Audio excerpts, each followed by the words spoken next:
ओडिशा के पवित्र तीर्थ नगरी पुरी में जबरन ईसाई धर्मांतरण, अवैध दफन और संगठित सांप्रदायिक गतिविधियों के गंभीर आरोपों ने पूरे राज्य को झकझोर कर रख दिया है।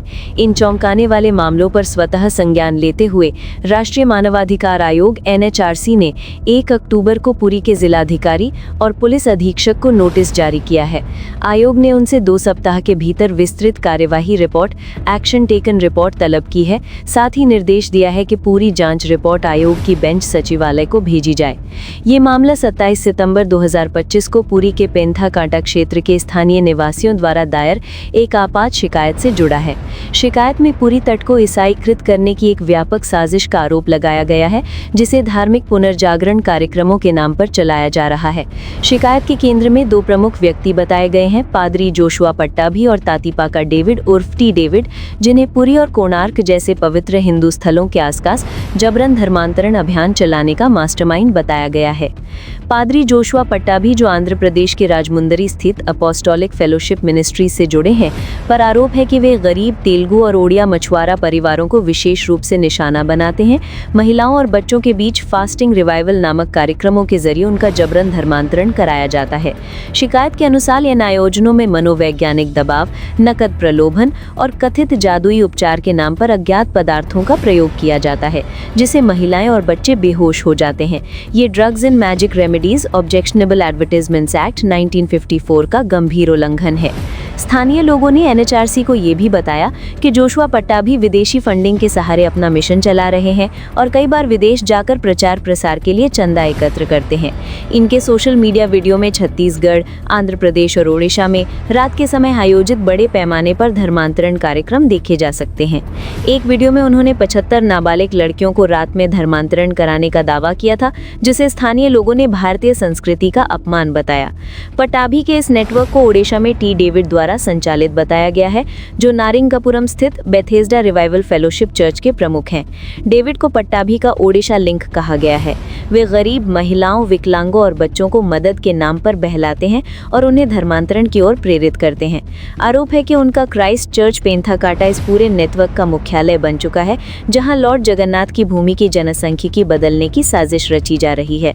सबसे भयावह आरोप यह है कि इन लोगों ने पूरी तट पर अज्ञात शवों को ताबूत में दफनाना शुरू कर दिया है, ताकि धीरे धीरे उस भूमि को कब्रिस्तान घोषित कर कब्जा किया जा सके। स्थानीय लोगों ने ऐसे दफन स्थलों के जियो टैग्ड वीडियो भी आयोग को सौंपे हैं, जिससे संभावित अंग तस्करी और अवैध भूमि कब्जे की आशंका बढ़ी है। 2 अक्टूबर को दायर की गई एक और याचिका में स्थानीय नागरिकों ने पुरी के SP प्रतीक सिंह और सी बीच थाने के IIC मानस चक्र पर आरोप लगाया है कि उन्हें पहले ही कार्यक्रम की सूचना दी गई थी, फिर भी उन्होंने कार्रवाई नहीं की। बताया गया कि जब नागरिक स्वयं SP कार्यालय पहुंचे तो उन्होंने उदासीनता दिखाते हुए कहा, हाँ ठीक है, पुलिस बस वीडियो रिकॉर्ड करेगी। 1 अक्टूबर की शाम 5 बजे कार्यक्रम शुरू हुआ, जहां पादरी पट्टाभी ने नाइट कन्वर्जन आयोजित किया और इसे अपने YouTube चैनल पर अपोस्टलिक पर लाइव किया। वीडियो में नाबालिग बच्चियों, वृद्धाओं और विकलांग महिलाओं को धार्मिक उपचार के नाम पर अनुष्ठान कराते हुए दिखाया गया। कुछ घंटों बाद वीडियो हटा दिया गया। ये भारतीय दंड संहिता की धारा 204 यानी सबूत नष्ट करने के अंतर्गत अपराध माना जाता है। स्थानीयों का आरोप है कि पुलिस और आयोजकों के बीच सांठ-गांठ है। उनका कहना है कि प्रार्थना सभा का बहाना लेकर अवैध धर्मांतरण को वैध ठहराने की कोशिश की जा रही है। शिकायत में ये भी कहा गया है कि पेंथाकांटा क्षेत्र में 9 अवैध चर्च विदेशी फंडिंग से बनाए गए हैं, जो धर्मांतरण के साथ साथ ड्रग्स तस्करी, वेश्यावृत्ति और तस्करी जैसी गतिविधियों का अड्डा बन चुके हैं, जिससे राष्ट्रीय सुरक्षा को भी खतरा है। स्थानीयों ने चेतावनी दी है कि ये केवल धार्मिक परिवर्तन नहीं, बल्कि भारत के पूर्वी तट को नियंत्रित करने की दीर्घकालिक साजिश है। कन्याकुमारी से पुरी तक के तटीय मछुआरा समुदायों का धर्मांतरण कर जनसंख्यिकी में परिवर्तन लाने की कोशिश की जा रही है।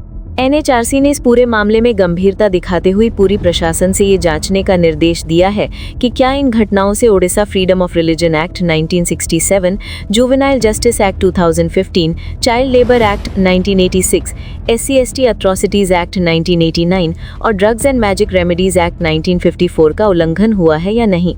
शिकायतकर्ताओं ने साथ ही गृह मंत्रालय यानी MHA और राष्ट्रीय जांच एजेंसी यानी NIA की बहु एजेंसी जांच की भी मांग की है, ताकि विदेशी फंडिंग, अवैध धर्मांतरण और तट पर अवैध दफन के पूरे नेटवर्क को उजागर किया जा सके। इतिहास गवाह है कि ओडिशा लंबे समय से ईसाई मिशनरियों और नक्सल प्रभाव के बीच फंसा रहा है। वनवासी समाजों को उद्धार के नाम पर गुमराह किया जाता रहा है। स्वामी लक्ष्मणानंद सरस्वती जैसे संतों ने जब इन मिशनरियों की साजिशों का विरोध किया तो उन्हें अपने प्राणों की आहुति देनी पड़ी। आज भी वही षड्यंत्र नई रूपरेखा में सामने आ रहा है। आस्था और सेवा के नाम पर महिलाओं और बच्चों का शोषण, विदेशी धन से धर्मांतरण की साजिश और भारत की सांस्कृतिक जड़ों को कमजोर करने का प्रयास। पुरी की ये घटना केवल एक धार्मिक विवाद नहीं बल्कि भारत की सांस्कृतिक अस्मिता और राष्ट्रीय सुरक्षा के लिए गंभीर चेतावनी है।